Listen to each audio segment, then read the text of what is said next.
이 새벽을 주님과 2부 돌아왔습니다. 이 시간에는 프레이즈 교회의 계시록 강의 시간입니다. 오늘은 계시록 13장에서 14장까지의 말씀을 본문으로 짐승표와 세 가지 복음이란 제목의 하나님의 말씀 전해주시겠습니다. 이렇게 되면 이게 짐승표가 되는 거예요. 신분 확인, 매매 수단, 그 다음에 몸에 받아야 된다. 그리고 모든 사람에게 시행되어야 한다. 구체적인 이 네 가지 조건이 만족하면 요거 짐승표로 갑니다. 그러면 제가 아까 그랬죠. 베리칩이 짐승표인가요? 아닌가요? 예, 아직은 모릅니다. 아니라고 하셔도 안 되고 짐승표다라고 하셔도 안 됩니다. 짐승표는 후 3년 반 가야 알게 되는 거기 때문에 지금 이게 짐승표다라고 얘기하면 그것도 또 말씀대로 안 하는 거예요. 몰라요, 지금 몰라. 근데 이런 정황을 이렇게 봤을 때 가장 가까이 가 있는 게 베리칩이다라고 지금 얘기하는 거예요. 자, 이 의미를 이해하셨죠? 여기 갔더니 프레이즈 교회에 갔더니 베리칩을 짐승표라고 그러더라. 이렇게 얘기하시면 안 돼요. 저는 그렇게 얘기한 적 한 번도 없어요. 근데 짐승표를 몸 안에 받느냐, 몸 밖에 받느냐, 이게 대단히 중요합니다. 정말로 중요한 게 바로 이거예요. 몸 밖에 있으면 상관없어요. 어떤 표가 저한테 하나가 있다고 치자고요. 뭐 이게 표라고 쳐요. 뭘 상징하는 표라고 쳐요.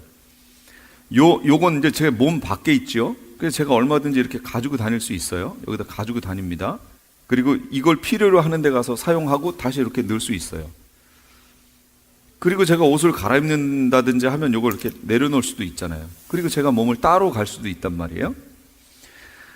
근데 이것을 몸 안에 받아버리면 이거는 이제 완전히 말이 달라지는 거예요. 제 의지가 여기 안 들어간다 그 얘기예요. 지금은 제 의지가 완전히 들어갔죠. 놓고 싶으면 언제든지 놓죠. 사용하고 싶으면 언제든지 사용하죠. 이 표의 주인이 저란 말이에요. 근데 이 표가 한번 내 몸으로 싹 들어와 버리면 그때부터는 이 표의 주인이 제가 아니에요. 이 표를 조종하는 사람 거예요. 이 표. 나중에 이제 이 짐승표를 조종하는 그 누군가가 나올 겁니다. 그게 짐승이죠. 적그리스도의 세력이죠. 그 사람에 의해서 제가 이제 조종되는 겁니다. 완전히 그 종이 돼버리는 거예요. 그러니까 이것이 몸 안에 있느냐 밖에 있느냐가 그렇게 중요합니다. 지금 아무리 무슨 기술이 나와서 뭐 카드가 어쩌고 뭐 얘기해도 전혀 상관없어요. 그런 거는 제 의지가, 제가 주인이니까. 이제 제가 주인이 되지 않는 그런 어떤 표가 나오는데 그게 짐승표다. 이거 꼭 기억하세요. 그러니까 짐승표가 나오면 절대로 받으면 안 된다라는 것을 기억을 하셔야 됩니다. 짐승표와 신앙과의 관계. 그렇다면 하나님이 왜 이 마지막 때에 짐승표라는 것을 허락하셨냐, 그런 얘기예요. 이게 알고 보면 짐승이 다 알아서 뭐 하는 것 같지만 사실은 짐승이 알아서 하는 게 아니에요. 다 하나님의 섭리 아래에 있는 겁니다. 여기 5번째 그 나팔 불 때 황충의 재앙 나왔었잖아요. 그 황충이 누구예요? 그거 다 뭐예요? 무적행에서 나온 더러운 영들이잖아요. 그럼 더러운 영들이 막 사람들 죽이고 맘대로 할 수 있잖아요. 근데 성경에 보면 뭘 해야지 말라고요? 뭐는?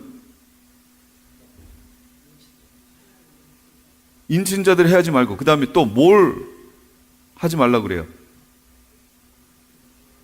목숨 이건 해야지 말라고 그러죠.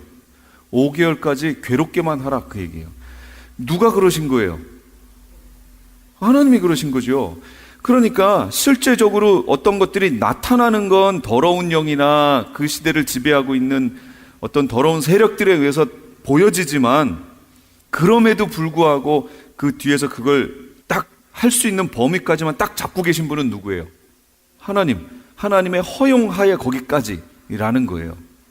만약 이 황충의 재앙이 내려질 때 목숨도 해하라 라고 그러면 그럼 살아남을 자가 없어요. 하나님이 보호하시는 거죠. 하나님의 백성들은 하나님이 보호하십니다. 근데 이 짐승도요, 짐승표도 이게 하나님의 섭리 아래서 이걸 하나님이 허용하셨기 때문에 이게 진행이 되는 겁니다.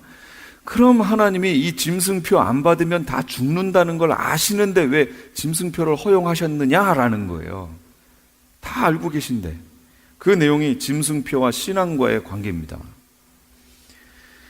짐승 경배하지 않고 하나님만을 경배하는가 보시겠다는 거예요. 그러니까 짐승은 자기 경배하라고 짐승표를 주지만 하나님 편에서 봤을 때는 이 표를 왜 허락하셨냐면 짐승을 경배하지 않고 하나님만을 경배하는가 하나님이 보시겠다 그 얘기입니다. 예? 그렇죠. 바로 그런 거예요. 에덴 동산에서 왜 쫓겨나요? 그 선악과 때문에 쫓겨났잖아요. 지금 우리가 어디 들어갈 거예요? 천년왕국 들어갈 거죠. 메시아 왕국 들어가는데 이 메시아 왕국의 성격이 뭐랑 비슷해요? 에덴하고 비슷하잖아요. 그러니까 그 선악과 테스트를 거친 자들이 여길 들어가게 된다. 그런 얘기입니다. 결국은 물질로 살지 않고 믿음으로 사는가 그 여부를 보시겠다. 그 얘기입니다. 그래서 짐승표를 하나님이 허용하신 거예요. 세 번째는 말씀대로 끝까지 인내하는 신앙을 가졌나 안 가졌나 보시겠다는 거예요. 끝까지 인내하는 신앙. 네 번째는 재림하는 주님 앞에 설 수 있는 신부가 될 자격이 있는가 없는가 보시겠다는 거지요. 신부 자격. 마지막 19장에 가면 신부가 준비하였으니 이렇게 나옵니다. 신부를 준비되게 하였으니 하고 하나님 편에서의 주권을 얘기 안 하시고요. 19장 가보세요. 신부가 준비하였으니 예비하였으니 이렇게 나옵니다. 누가 준비하는 거예요? 신부가 준비하는 거예요. 그 테스트들을 다 통과해야 된다 그 얘기죠. 그것 중에 가장 큰 마지막 테스트가 이 짐승표라는 거예요. 이거 통과하셔야 됩니다. 육적으로 먹고 살려고 믿음을 배교하고 짐승표 받는 자들에게 대접을 쏟아서 보응하십니다. 5번이지요. 그래서요, 이거예요. 후 3년반이 시작될 때 이 짐승표가 시행이 됩니다. 그럼 후 3년반을 이렇게 살아갈 거예요. 그때 이제 있게 될 일이 뭐냐면 이제 그 바로 전에 황충의 재앙이 끝났죠. 그럼 이제 6번째 나팔이 불려지는 기간이 후 3년반이에요. 여기에서 뭐가 있냐면 유브라데 전쟁이 벌어집니다. 전쟁이 벌어지면 이 완전히 전 세계가 이때 막 2억 명이 죽고 그러니까 난리가 나겠죠. 그러면 1차 대전, 2차 세계대전 이거 벌어졌을 때 전 세계가 뭐 아주 기아나 이런 걸로 난리가 나죠. 이때는 전무후무한 그런 전쟁이에요. 전 세계적인. 그러니까 세계가 완전 혼란하겠죠. 가뭄 있겠죠. 지진도 계속 따라오지요. 그 다음에 뭐 식물이나 이런 거 농사하고 뭐 이런 건 뭐 거의 없어지겠죠. 할 수도 없지요. 그런 상황이 되니까 먹는 거에서부터 모든 면이 아주 힘든 후 3년반. 그런데다가 이 짐승표를 받게 되니까 짐승의 조종을 받게 되겠지요. 아무나 그래서 뭘 살 수 없도록 짐승이 이제부터 통제하는 겁니다. 배급이 되는 거죠, 한마디로. 그런 사회로 바뀌어가는 거예요. 이런 상황이 되는 거예요. 그런데 그때 살려면 그거 어떻게 해야 돼요? 어떻게든 살려면 그 배급이라도 받아야 될 거 아니에요. 그러려면 표 받아야죠, 표. 표 안 받은 사람은 이거 어떻게 살아야 되나요? 죽어야죠.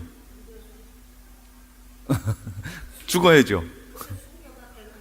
그럼요. 신앙 지키려다가 죽었는데 순교가 되는 거죠. 근데 하나님이 먹이고 입히실 거예요. 걱정 마세요. 어떻게든 하나님이 먹이고 입히실 겁니다. 만약에 그게 안 되면 어떻게 하실 거예요? 그렇죠. 순교의 자리로 데려가실 거예요. 순교가 간단해요? 깨끗해요? 그게 그렇게 이제 간단하고 깨끗하면 참 좋겠는데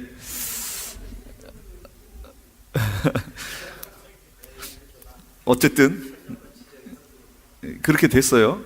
삽니다. 이렇게 살아가는데 그러다가 일곱째 나팔이 불려집니다. 일곱째 나팔이 불려지면 그때 휴거가 있다고 그랬죠. 휴거가 분명히 있습니다. 그때쯤에 그 일곱째 나팔과 함께 그때부터 이제 재앙이 쏟아지는데 대접이 쏟아집니다. 근데 첫 번째 대접이 쏟아지자마자 거기 어떻게 됐나 보세요. 교재 계시록 16장 2절 첫째 천사가 가서 그 대접을 땅에 쏟음에 짐승의 표를 받은 사람들과 그 우상에게 경배하는 자들에게 악하고 독한 종기가 나더라. 이게 첫 번째 대접 재앙이에요. 악하고 독한 종기가 나기 시작합니다. 어떤 사람은 이게 암이다, 여러 가지 얘기들을 하는데 아주 독한 종기가 납니다. 이것 때문에 못 살아요. 괴로워하겠죠. 엄청 괴로워할 겁니다. 그러니까 짐승표를 받으면 살아봤자 얼만큼밖에 못 살아요? 3년 반이에요. 받아봤자 3년 반이에요. 차라리 안 받고 3년 반 사이에 순교하든지 그냥 가면 영원한 거예요. 그 다음은 영원하지만 이 3년 반 살겠다고 짐승표를 딱 받아버리죠. 그럼 영원히 끝난 거예요. 근데 그 나머지 3년 반도요, 그 3년 반도 아주 편안하게 배 두들기면서 사는 것도 아니에요. 그것도 짐승의 조종을 받으며 괴로움 속에 살아갈 거예요. 일일이. 그러니까 그렇게 살 것이냐, 그렇지 않고 이 길을 거부하고 3년 반을 믿음으로 인내하고 버티다가 영원한 천년왕국과 천국으로 들어갈 것이냐, 이건 우리에게 달렸다, 그런 얘기입니다. 우리에게. 그러니까 잘 선택하셔야 돼요. 하나님이 이걸 왜 허락하셨느냐 또 그랬죠. 여기 허락하신 이유가 있어요. 데살로니가 후서 2장 11절 12절입니다. 거기 나와 있습니다. 같이 한번 읽어볼까요? 시작. 이러므로 하나님이 미혹의 역사를 그들에게 보내사 거짓 것을 믿게 하심은 진리를 믿지 않고 불의를 좋아하는 모든 자들로 하여금 심판을 받게 하려 하심이라. 하나님이 이걸 가지고 누가 심판받을 자인지 아닌지를 가르시겠다는 거예요. 그것 때문에 이 짐승표를 허락하셨다라는 겁니다. 물론 진리를 선택하고 예수 그리스도를 선택하고 복음을 선택하고 주님 앞에 서는 자들은 하나님이 책임지실 거예요. 어떤 상황이 되든지 책임지시지만 그렇지 않고 그 잠깐을 모면하기 위해서 짐승표를 택하면 그 사람은 이제 영원히 끝납니다. 근데 그거 진짠지 가짠지 요걸 살아있을 때 하나님이 갈라놓으시겠다는 거예요. 이 기간에 정확하게. 그래서 마태복음 25장에도 양과 염소 가르는 얘기 나와 있죠. 그 다음 마태복음 13장에는 곡식과 가라지 비유 나와 있습니다. 그 다음 마태복음 3장에는 알곡과 쭉정이 얘기가 나와 있습니다. 알곡과 쭉정이, 곡식과 가라지. 곡식과 가라지는 뭐죠? 종류가 다르다고 그랬죠. 분명히 씨가 달라요. 알곡과 쭉정이는요, 씨는 같아요. 불량품이죠. 씨는 같으나. 그래서 이 알곡과 쭉정이 마태복음 3장 얘기는 누구에게 하는 얘기냐면 이스라엘에게 하는 얘기예요. 이스라엘에게. 이게 저기가 한 거예요. 세례 요한이 알곡과 쭉정이 얘기했죠. 이스라엘에게 하는 얘기입니다. 씨가 같잖아요. 같은 씨예요. 어쨌든 미혹의 역사를 하나님께서 허락하신 이유는 가르시기 위해서예요. 정확히 가르시기 위해서. 그래서 짐승표를 가만히 이렇게 다시 한번 보면 짐승 입장에서는 매매하는 수단, 통치하는 수단, 경배하는 수단이지만 하나님, 그러니까 성도 입장에서 보면 이거는 알곡과 쭉정이 가르는 도구, 믿음의 여부를 판단하는 도구, 신앙의 승리와 패배를 판단하는 도구가 된다는 겁니다. 다시요. 성도들의 입장에서는 알곡과 쭉정이를 가르는 도구라는 거예요. 이게 짐승표가. 그 다음에 두 번째는 믿음의 여부. 이 사람이 정말로 믿는 사람이냐 가짜냐 그 얘기죠. 믿음의 여부를 판단하는 도구가 될 거예요. 그 다음 세 번째는 신앙의 승리와 패배를 판단하는 도구가 될 겁니다. 이게 짐승표입니다. 자, 그렇다면 이 짐승표가 지금 어디까지 왔느냐라는 얘기예요. 전개 과정부터 볼게요. 29페이지 맨 밑에 전개 과정. 짐승이 등장하기 전, 그러니까 환란 전이 되겠죠. 환란 전, 이 기간에는 짐승표가 어떻게 될 거냐면 전 세계적 홍보 및 권장 기간이 될 겁니다. 짐승표의 전개 과정 세 단계를 거칩니다. 첫째, 짐승이 나타나기 전에는 전 세계적 홍보 및 권장 기간이라고 말씀을 드렸습니다. 이건 뭐냐면 제반 시설을 우리가 인프라라고 얘기하죠. 이 제반 시설을 구축하는 기간이에요. 이 홍보도 하고 권장도 하고 시행도 해보고 시행착오도 겪고 막 이러면서 아, 요거 보완해야 되겠구나. 기계에 이런 거 문제가 있구나. 그 인터넷에 보시면 실제 이것이 필리핀의 어떤 섬에서 시행이 됐습니다. 강제로. 거기 있는 섬에 있는 사람들을 잡아다가 강제로 이걸 손에다가 다 집어넣는 이걸 했어요. 그랬더니 어떤 사람들이 도망 나왔어요. 그 섬에서. 뭔지는 모르겠는데 강제로 잡아서 정부에서 와가지고 하니까, 군인들이 와서 하니까 뭔진 모르겠지만 도망가야 되겠다. 그리고 도망 나온 거예요. 근데 어떤 사람들이 이 짐승표에 대한 베리칩이라든지 이런 걸 써가지고 전단지를 막 돌리니까 그 사람들이 마침 그걸 보고 자기 이거 안다고 얘기한 거죠. 어떻게 아냐? 그랬더니 자기가 살던 마을에서 지금 와가지고 군인들이 와서 이걸 지금 하고 있다. 이렇게 얘기가 된 거예요. 이런 뭐 미국에서 갑자기 막 시행하면 안 되죠. 야단나죠. 그러니까 힘없는 어떤 사람들을 대상으로 해서 아마 이게 지금 시범으로 진행되고 있는 것 같아요. 이런 식의 실험과 여러 가지 이 제반 시설을 지금 구축하는 중이에요. 지금 그 기간이에요, 지금. 요 기간이. 이게 적그리스도 등장하기 전, 짐승 등장하기 전 이런 일이 시행이 될 겁니다. 그리고 되고 있습니다, 지금. 자, 그 다음에 환란에 들어갔어요. 전 3년 반, 후 3년 반 있는데 전 3년 반에는 이 짐승표가 공식적으로 짐승표다라는 이름으로는 시행되지 않습니다. 그러나 반강제적으로 실행이 됩니다. 사용할 수밖에 없는 전 세계적인 구조를 갖게 되는 거예요.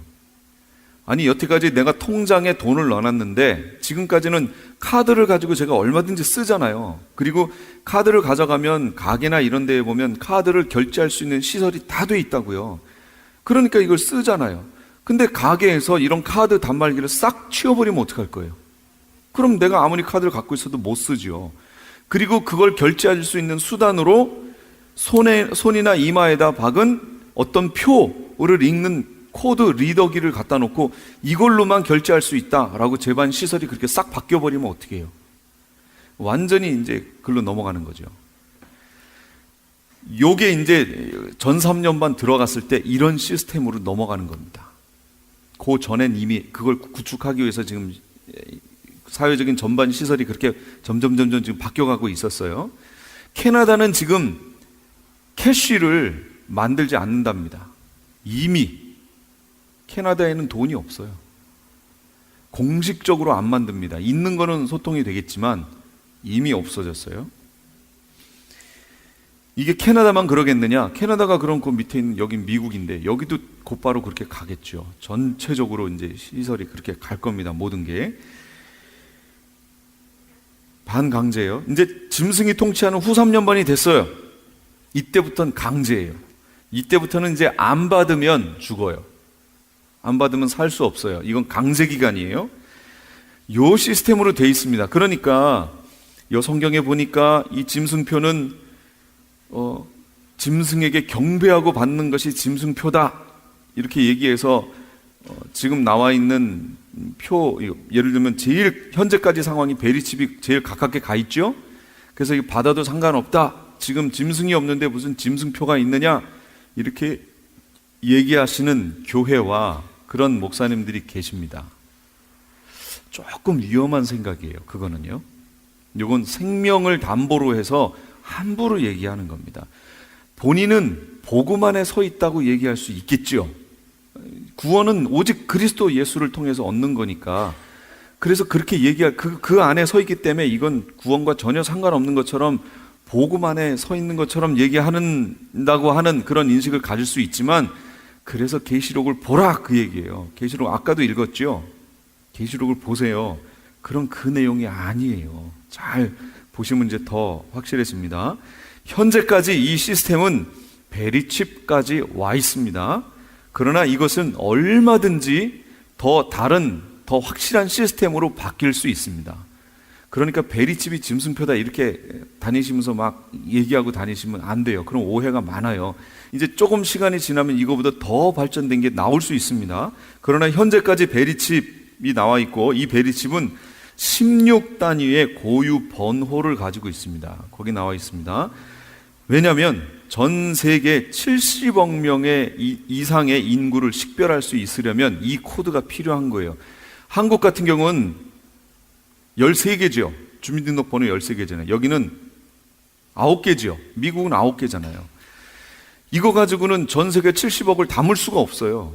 그 숫자 가지고는. 그래서 여기에 보면 16개 단위 고유 번호가 있어서 누구 하면 그 번호가 딱 주어지는 거죠. 그럼 이 번호는 그 사람 거, 고유한 그 사람 번호 이렇게 됩니다. 이 16단위가 들어가면, 그러면 태어나는 사람 한 명 한 명마다 고유 번호가 그대로 다 이렇게 주어집니다. 태어날 때 그 번호가 딱 인식돼 버리면 이 사람 번호는 이제 그게 되는 거예요. 주민등록 번호가 되는 것처럼 끝나버립니다.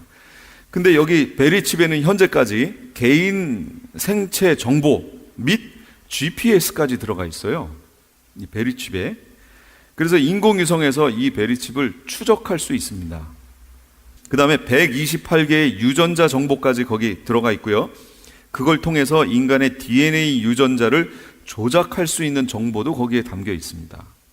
그 다음에 축전지가 내장되어 있고요. 그 축전지는 사람의 체온을 통해서 이게 충전이 되는 겁니다.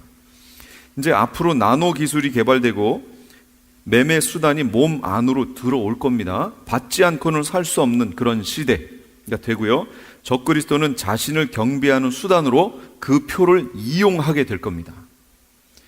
미리 알고 있어야 대처하는데, 짐승을 알고 짐승표를 준비하면 늦는다고 그랬죠.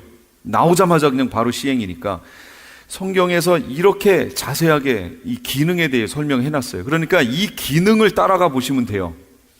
이 기능과 맞는 쪽으로 점점 이제 시스템이 갈 거예요. 첫째, 신분증 역할을 하는 거. 그 다음에 그걸 가지고 매매 수단이 되는 거죠. 매매할 수 있고, 그것이 몸 안으로 들어와요. 그 다음에 이게 짐승을 경배하는 수단이, 그러니까 모든 사람이 이제 받게 된다 그 얘기예요.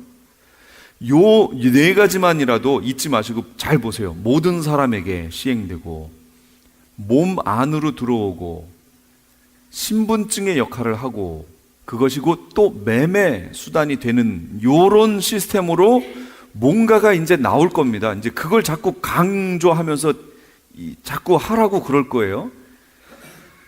그런 게 나오면, 이 중에 하나라도 나오면, 특히 조심하실 거, 몸 안에 받아야 된다고 얘기하면 그건 무조건 받지 마세요. 그게 뭐가 됐든지 간에 우선은 받지 마세요. 절대로 받지 마세요. 지금 제가 4가지 했죠. 모든 사람, 몸 안에, 신분증, 매매수단, 이 4개 말씀드렸어요. 이 기능이에요. 이걸 가지고 짐승표를 추적해서 우리가 미리 준비할 수밖에 없어요. 지금은 이게 최선이에요. 그러면 이 중에 하나라도 맞으면 받지 말아야 되는데, 그 중에서도 특히 몸 안에 집어넣어야 된다고 얘기 나오면 절대로 받으면 안 돼요. 벌금을 물릴 수도 있죠. 그래도 몸 안에 들어가야 된다 그러면 그건 하지 마세요. 무조건 하지 마세요. 그런데 거기에 이게 신분증 역할까지 해야 된다. 근데 요거 있으면 나중에 매매까지 된다. 이러면 벌써 몇 개가 맞는 거예요. 지금 베리칩 한번 생각해 보세요. 몸 안에 받아야죠. 요거 신분 체크 역할 하죠. 저 광고 나왔잖아요. 환자가 누워 있는데 스캔하니까 이 사람에 대한 모든 게 나왔죠. 벌써 신분까지 나왔죠. 그 다음에 어떤 사람이 옷 이렇게 입고 이 마켓에 들어가가지고 하고 쭉 나오는 거 봤죠. 매매 수단 되죠. 예, 벌써 보세요. 몸 안에 받았죠. 신분 체크 됐죠. 매매 수단까지 됐죠. 지금 모든 사람에게 시행 안 됐을 뿐이지 3가지는 맞았죠 벌써. 그럼 이거 받아야 돼요, 말아야 돼요? 그렇죠. 전 짐승표라고 얘기 안 했어요. 기능을 보시라고 그랬어요. 기능을. 거기에 이게 가까이 가고 있죠 지금. 전 세계로 시행만 안 됐을 뿐이지. 왜 안 됐냐면 아직 짐승이 안 나타났거든요. 그러니까 전 세계로 시행이 안 되죠. 부분적으로 시행이 되는 거예요. 전반 재반 시설이 구축된다 그랬잖아요. 이게. 그러다가 짐승이 나타나면 이게 하나로 탁 통합이 돼 버리는 거예요. 전 세계로 가는 거예요. 그래서 그러니까 절대로 받으시면 안 돼요. 베리칩은 짐승표가 아니므로 받아도 상관없다라고 하는 사람들이 있습니다. 제가 거기 3가지로 표를 해놨어요. 3가지. 그게 대표적인 예들이기 때문에 그렇습니다. 첫째, 계시록에는 표 받는 얘기가 2번 나옵니다. 한번 읽어볼까요? 계시록 7장 2절에서 3절 시작. 또 봄에 다른 천사가 살아계신 하나님의 인을 가지고 해 돋는 데로부터 올라와서 땅과 바다를 해롭게 할 권세를 받은 4 천사를 향하여 큰 소리로 외쳐 이르되 우리가 우리 하나님의 종들의 이마에 인치기까지 땅이나 바다나 나무들을 해하지 말라 하더라.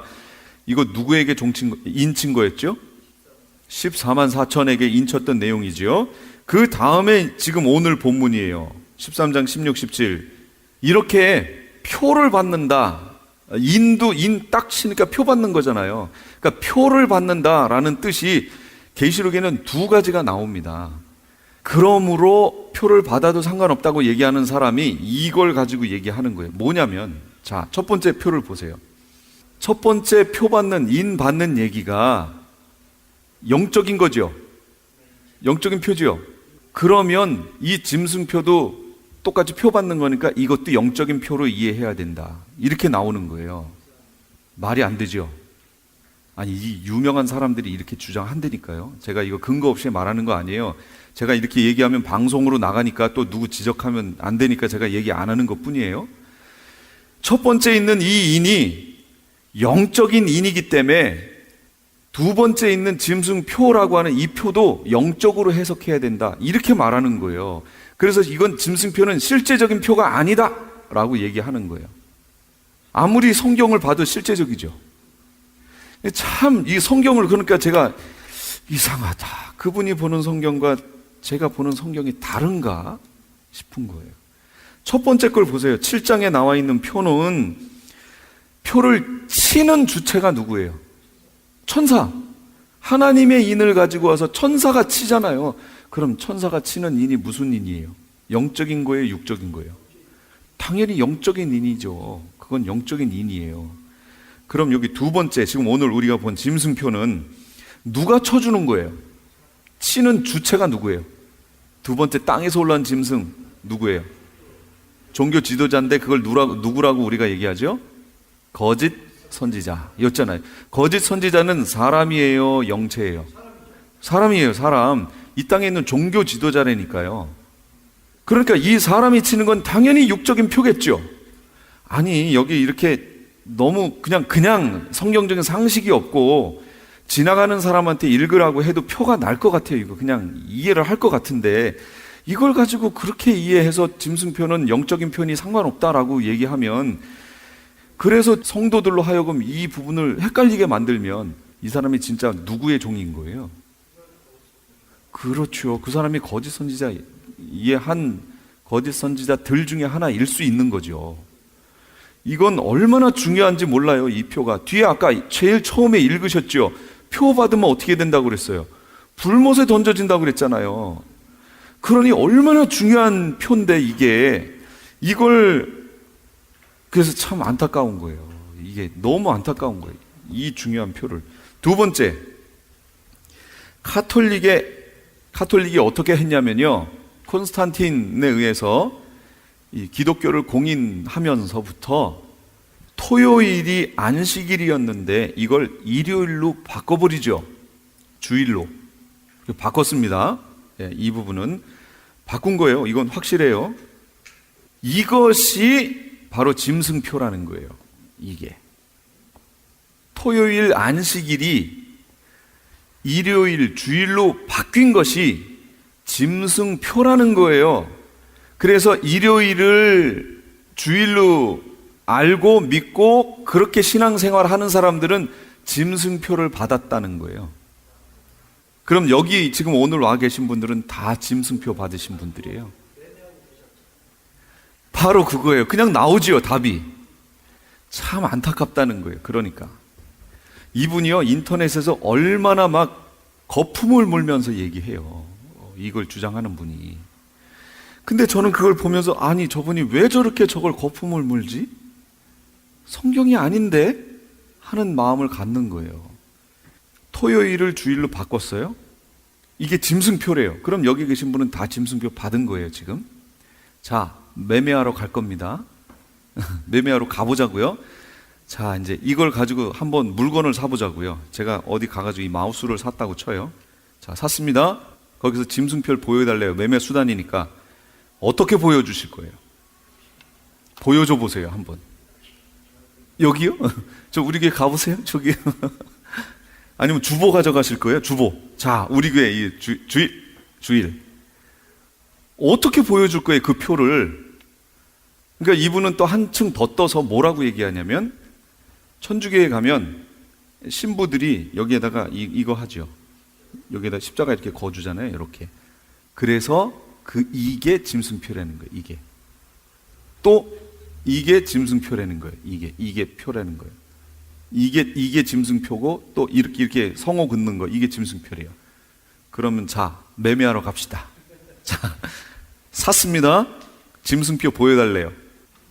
하고 가져오면 돼요. 아셨죠? 이제부터 그렇게 매매하세요. 아니면 그 사람이 뭐라 그러면 그 사람한테 가가지고 하고 가져오세요.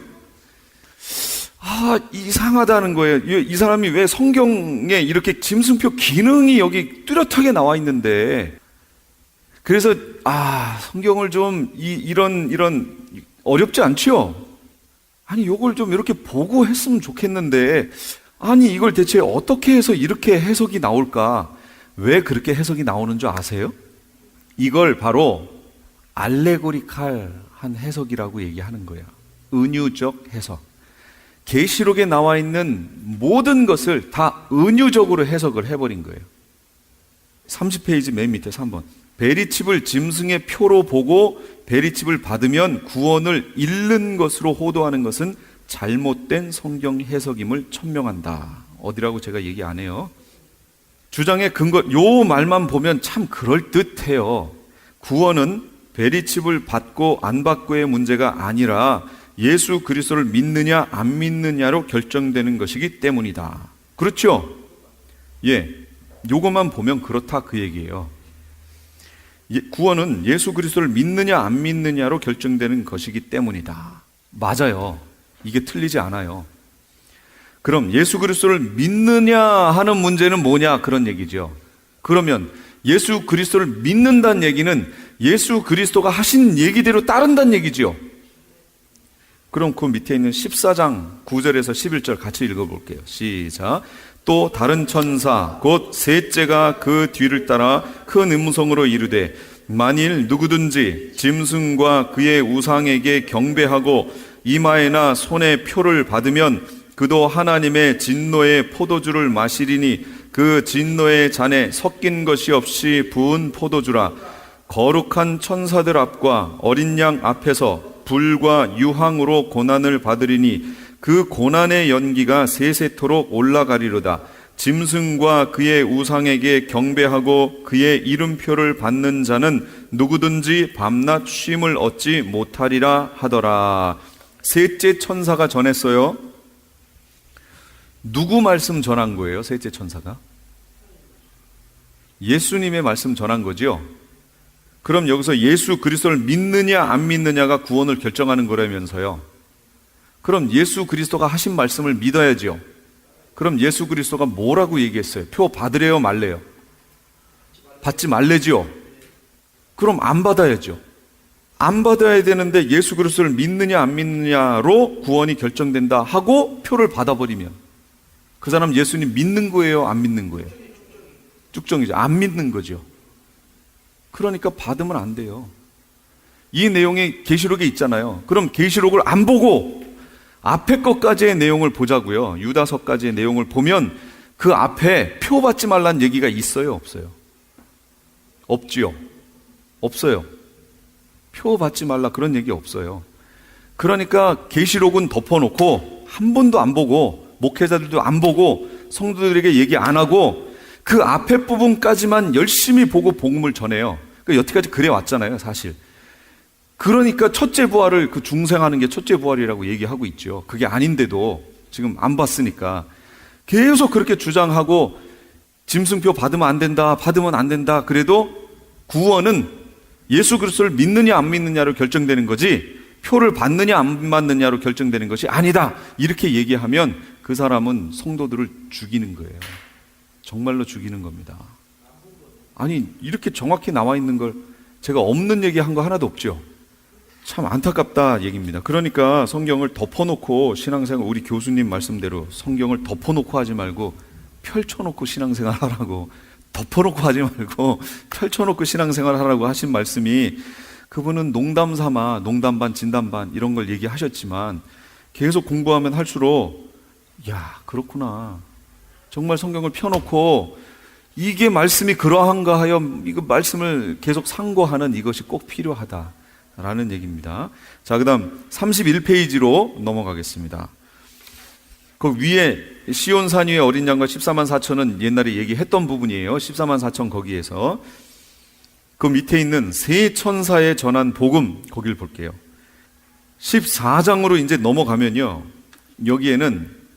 여기도 삽경입니다.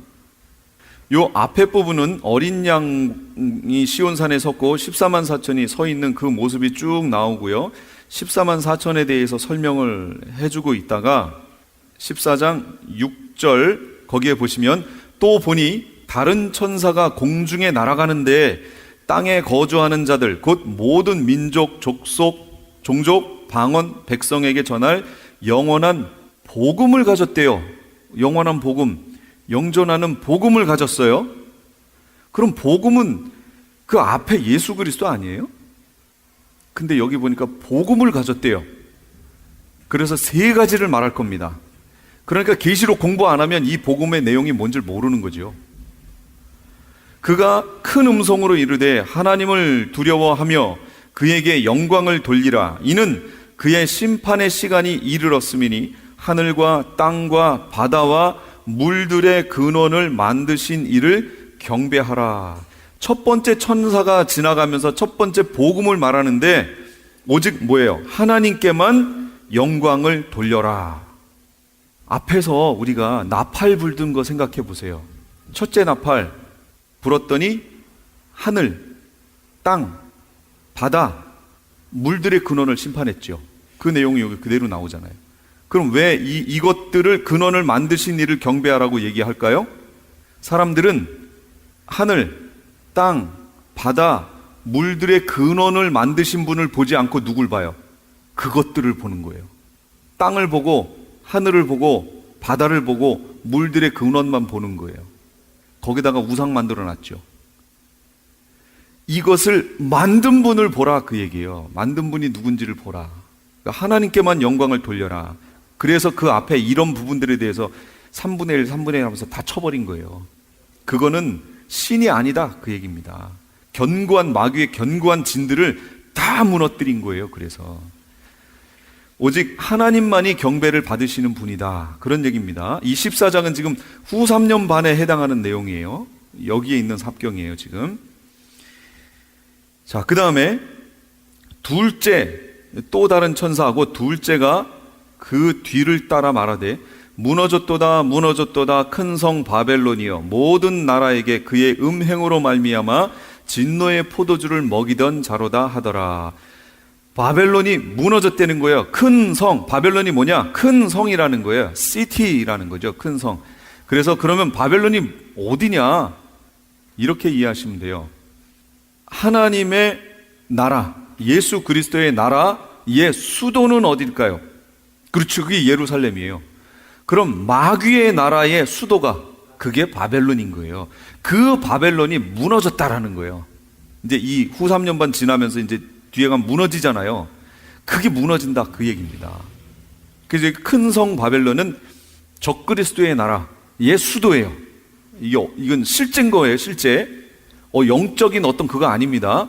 실제예요. 그리고 그것을 음녀라고 부릅니다. 17장 18장에 가면 음녀라고 부르고 음녀들이라는 말도 나옵니다. 그럼 그게 뭐예요? 이런 메인, 음녀, 단수 하면은 바벨론이라고 하는 적그리스도의 나라의 수도가 있고, 음녀들 그러면 이 역할을 본따서 하고 있는 다른 큰 도시들이 있다 그 얘기예요.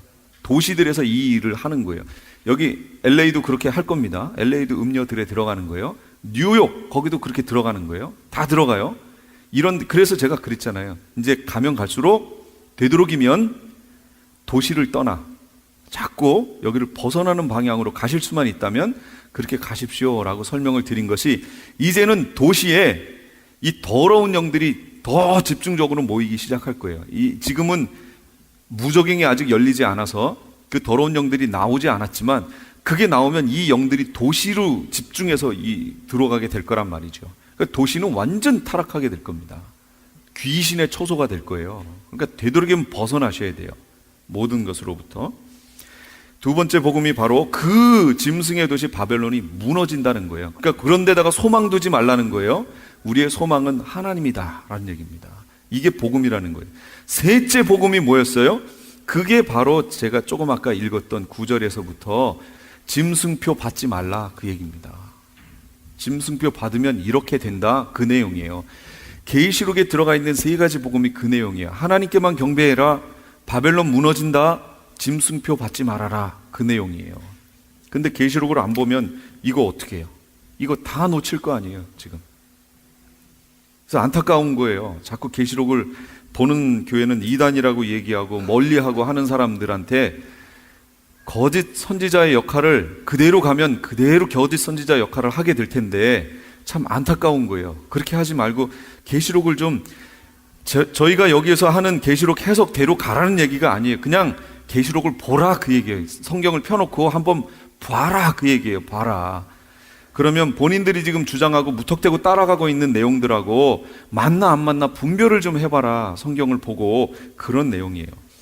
그래서 성도들의 인내와 믿음이 여기 있나니, 계시록 14장 12절, 성도들의 인내가 여기 있나니 그들은 하나님의 계명과 예수에 대한 믿음을 지키는 자니라. 인내가 여기 있대요. 인내와 믿음이. 누가복음 21장 19절, 너희의 인내로 너희 영혼을 얻으리라. 이 누가복음 21장은 바로 이 환난기에 대한 예수님의 설명이거든요. 근데 거기에 나오잖아요. 너희의 인내로 너희 영혼을 얻게 될 것이다. 끝까지 인내해야 돼요. 그래서 참고요. 환난은 인내를, 그래서 환난이 필요한 거예요. 환난은 인내는 연단은 뭐요? 마지막 바라봐야죠. 어디 봐요? 그렇죠. 소망, 천국에 대한 소망, 주님 만날 거에 대한 소망. 환난은 인내를, 인내는 연단은 소망을 이루는데, 히브리서 6장에 그 소망이 우리 영혼의 닻이래요. 닻. 그 자리에 머물게 해주는 이 소망이, 하나님께 대한 소망이, 예수 그리스도에 대한 소망이 없으면 다 무너진다 그 얘기입니다. 이 환난 기간 동안에 성도들에게는 바로 이 소망이 세워지는 거예요. 아니, 소망하지도 않는 분이 오는데 반갑겠어요? 왜 오셨어요? 조금만 더 계시다 오시죠?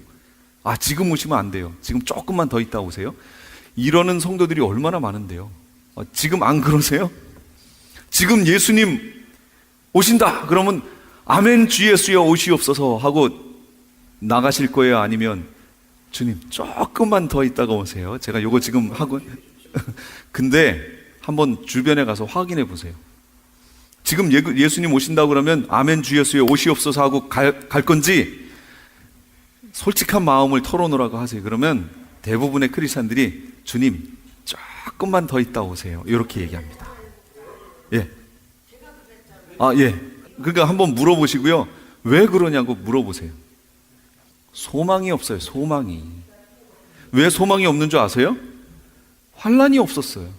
믿음으로 이 말씀대로 사는 거에 대해서 받는 그 환난이 없으니까 인내가 없어요. 연단도 받은 적이 없고요. 그러니까 소망도 없어요. 그러니까 주님이 오신다고 그러면 조금만 늦게 오시라는 거예요. 요즘 교회가 현대 교회가 그러고 있어요. 진짜로 그러고 있어요. 아니, 교회 가셔서 확인해 보세요. 주변에 있는 성도들에게 예수님 지금 오신다고 그러면 어떨 것 같아? 하고 확인해 보세요. 진짜로 확인해 보세요. 이제부터 주 안에서 죽는 자들이 14장 13절에 보면 놀라운 말씀이 있어요. 또 내가 들으니 하늘에서 음성이 나서 이르되 기록하라. 지금 이후로 주 안에서 죽는 자들은 복이 있도다 하시매 성령이 이르시되 그러하다.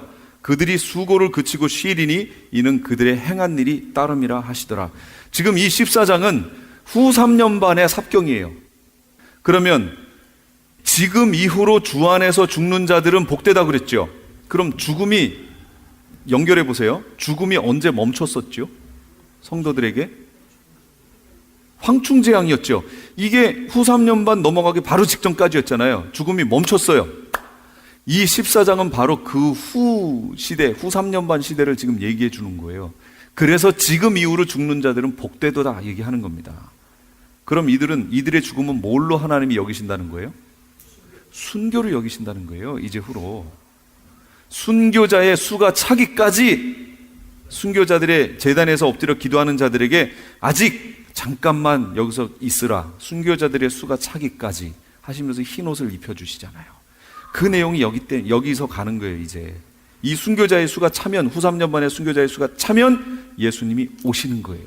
그리고 우리는 올라가는 거예요. 그래서 며칠 동안 혼인잔치를 하고 그 다음에 내려오는 겁니다. 이 구조를 가지고 있어요. 소결론 한번 내볼까요? 데살로니가 전서 5장 16, 23절. 그래서 이제 우리는 어떻게 살아야 하느냐, 거기 있습니다. 같이 읽겠습니다. 시작. 항상 기뻐하라. 쉬지 말고 기도하라. 범사에 감사하라.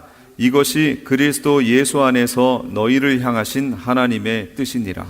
성령을 소멸하지 말며 예언을 멸시하지 말고 범사에 헤아려 좋은 것을 취하고 악은 어떤 모양이라도 버리라. 평강의 하나님이 친히 너희를 온전히 거룩하게 하시고 또 너희의 온 영과 혼과 몸이 우리 주 예수 그리스도께서 강림하실 때에 흠 없게 보존되기를 원하노라. 이렇게 되는 거예요. 흠 없게 보존돼야 돼요. 주님 오실 때까지. 근데 정말 흠이 없으세요? 정말 흠이 없습니까? 신앙생활을 하면 할수록 그러면 신앙생활을 하면 할수록 죄가 많아질까요? 죄가 적어질까요? 많아져요? 왜 그러셨어요? 근데요, 많아지는 게 아니에요. 적어져요. 근데 왜 많아지는 거로 느껴지지요? 예전에는 죄를 죄로 여기지 않았던 거예요. 내 속에 하나님의 법이 없으니까 방종하며 마음대로 살았던 거예요.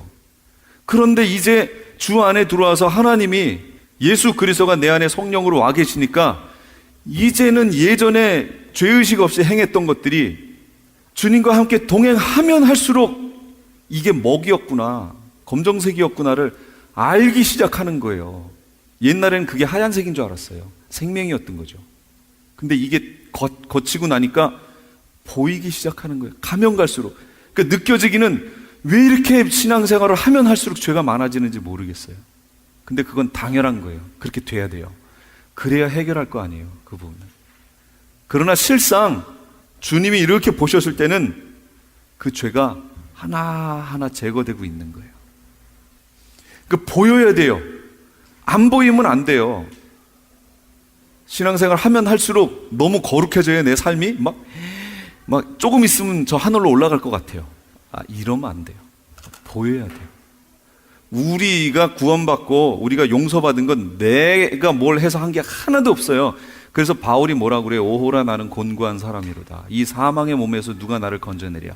우리 주 예수 그리스도로 인하여 하나님께 감사하리로다. 그런즉 누구든지 그리스도 예수 안에 있는 자에게는 결코 정죄함이 없나니 그 사람들은 성령을 쫓아 행하느니라 그랬잖아요. 성령을 쫓아 행하는 거예요. 그러니까 감사할 수밖에 없어요. 주 안에 있으므로 내 삶은 이럼에도 불구하고 주님이 나를 의롭다고 하시고 기도하는 것마다 용서해 주시고 나를 다시 채찍질하시고 만들어 주시니 얼마나 감사한 거예요. 여기도 나와 있죠. 평강의 하나님이 친히 너희를 온전히 거룩하게 하시고. 누가요? 하나님이 너희를 거룩하게 하시고 어떻게 거룩하게 하실까요? 내가 밟는 땅을 거룩하게 만들어 주실까요? 내가 사는 환경을 거룩하게 만들어 주실까요? 아니요. 그렇게 안 만들어 주세요. 여긴 지금 마귀가 지배하고 있는데 여기 거룩한 곳이 어디 있어요? 교회가 거룩하다고요? 건물 교회 안이 거룩해요? 솔직히 얘기하자고요. 여기가 거룩해요? 각자 교회 가보세요. 그 교회가 거룩해요? 그 교회 안에 얼마나 많은 비리와 질투와 시기와 이게 다 들어가 있어요. 거룩하지 않아요.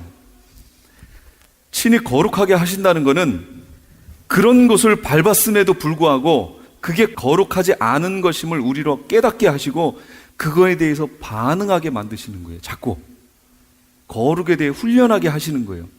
그래서 내 삶을 하나하나 끊기 시작하면서 점점 그리스도를 닮아가게 만드시는 거예요. 그 과정에 양심의 가책이 있는 일들이 얼마나 많이 생기겠어요. 진짜 많습니다. 뭐 앞에서 이렇게 전하는 저는 깨끗할 것 같아요? 어림도 없습니다. 어림도 없어요. 지금도 만들어져 가고 다듬어져 가고 있는 중이에요. 여기 한 명도 그렇지 않은 사람 없어요. 그럼 이 방송을 듣는 사람 중에는 거룩한 사람이 앉아서 하고 들을 것 같아요? 그렇게 듣는 사람은 아직도 먼 사람이에요. 자기의 부족함을 깨닫는 겁니다. 그리고 나를 하나님이 그렇게 만들어 가실 것이라는 걸 믿고 끝까지 가는 거예요. 주님이 이 일을 시작하셨어요. 그러니까 주님께서 이루실 줄로 믿습니다. 내 속에서 나를 거룩하게 만들겠다고 나는 아닌데 주님이 시작하셨어요. 그래서 우리를 글로 가져가시는 거예요. 지금도. 그러니까 그 가져가시는 것에 그냥 우리가 따라가기만 하면 돼요. 그래서 성령을 소멸치 말라고 얘기하는 겁니다. 성령이 내 속에 계속 말씀하시는 거예요. 그럼 거기에 순종하고 하나하나 발맞춰 가면 돼요. 근데 가는 길이 순탄치 않습니다. 절대로 순탄치 않습니다. 철로 역정이에요. 절대로 순탄치 않아요. 그럼에도 불구하고 가야 되는 게 이 길이에요. 그런 이제 신앙이 점점 깊어지면 깊어질수록 이 땅에서 이제 뭘 잠그게 돼요? 이걸 잠그게 돼요. 이렇게. 딱 이제 이렇게 되는 거예요. 몰랐을 때는 막 이렇게 되는데 이제는 신앙이 어느 정도 들어가고 말씀이 들어와서 자기 자신을 보게 되면 내가 이렇구나 하고 잠그게 되고 혀에 재갈 물리기 시작하는 거예요. 이제 절제하기 시작하는 거예요. 자기 삶을 돌아보는 거예요. 성품이 이제 주님 닮아가기 시작하는 겁니다. 그렇게 돼서 주님 앞에 설 겁니다. 서고 났더니 할 거예요. 왠지 아세요? 우리가 누구 닮아간다고요? 예수님 닮아갈 거잖아요. 나중에 가봤더니 정말 성화가 많이 된 사람은 어디서 많이 뵌 분인데요? 이렇게 되실 거예요. 왜요? 자기가 지금 예수님 닮아가고 있었잖아요. 이분이구나 하고 그냥 바로 알아볼 겁니다. 그렇게 될 거예요. 그것을 위해서 우리가 오늘도 절제하고 믿음의 삶을 사시기 바랍니다. 같이 기도하겠습니다. 지금까지 LA 한인타운에 있는 프레이즈 교회의 계시록 강해 시간이었습니다. 프레이즈 교회에서는 현재 요한계시록 2차 강해가 지난 7월 10일부터 10월 말까지 진행 중에 있습니다. 시간은 매주 주일 오후 2시나 매주 금요일 오후 7시입니다. 요한계시록 강해를 듣기 원하시는 성도님들은 2668 웨스트 피커 블루바드 피커와 캔모어가 만나는 곳에 있는 프레이즈 교회로 오시거나 전화 213-700-9833 213지역 700-9833번으로 문의하시기 바랍니다. 유태인이 만든 특수 영양제 M3 들어보셨어요? 곡식의 눈, 과일씨, 껍질, 약초의 뿌리로 만든 특수 영양제 M3. 혈압, 당뇨, 아토피, 천식, 비만 등 무슨 병이든 큰 효과를 주는 신비의 영양제 M3. 서울대학병원 7곳, 고려대학병원 2곳에 입점되어 더욱 믿을 수 있는 M3의 효능. 213-435-9600, 213-435-9600 M3 정직한 마음으로 권해드립니다.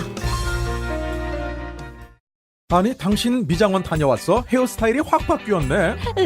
홈쇼핑월드 차홍 고데기로 마술을 부렸지. 홈쇼핑월드 차홍 고데기. 차홍 허니앤비 샴푸로 머리 감으면서 차홍 헤어두피 마사지를 쓰면 머릿결이 너무너무 부드러워지고 한 움큼씩 빠지던 머리카락도 눈에 띄게 덜 빠져. 차홍 고데기 너무 좋아. 그럼 그 웨이브 머리도 당연하죠. 3, 4분이면 이렇게 풍성한 웨이브 머리를 만들 수 있다고요. 너무 이쁘다. 어디서 샀어? 홈쇼핑월드. 가격 만족, 품질 만족, 행복한 쇼핑. 활가와 웨스턴 홈쇼핑 월드.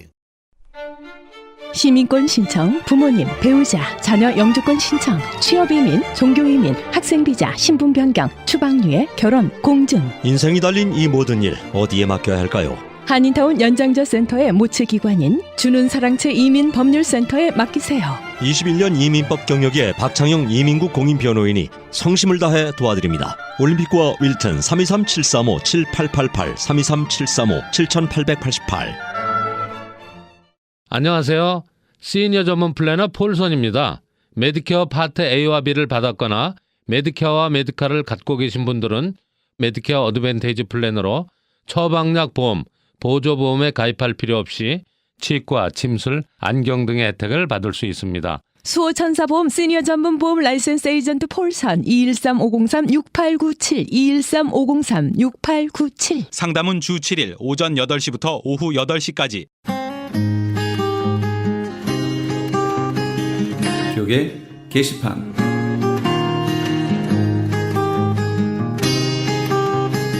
성경 통독 세미나 안내입니다. 하나님의 마음을 알아가는 성경 통독 세미나가 오는 8월 LA와 벨리 지역에서 개최됩니다.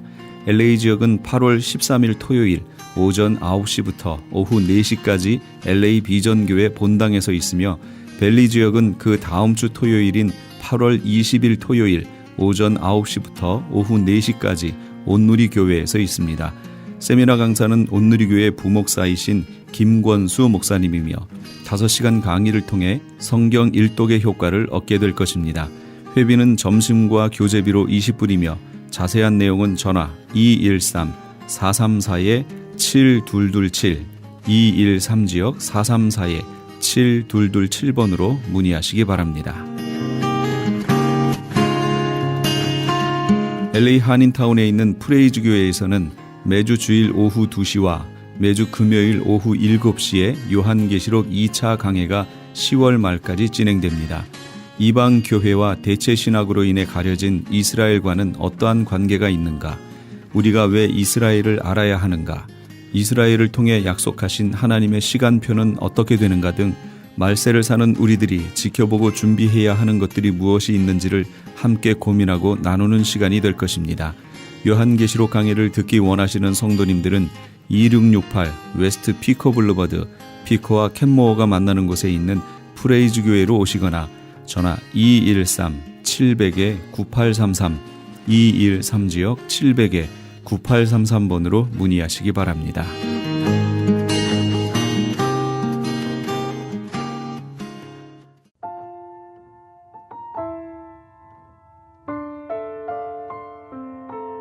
로고스 남성 합창단의 내 주의 은혜 강가로 함께 하시면서 이 새벽을 주님과 2부 여기서 마칩니다. 잠시 15 후에 3부에서 돌아오겠습니다.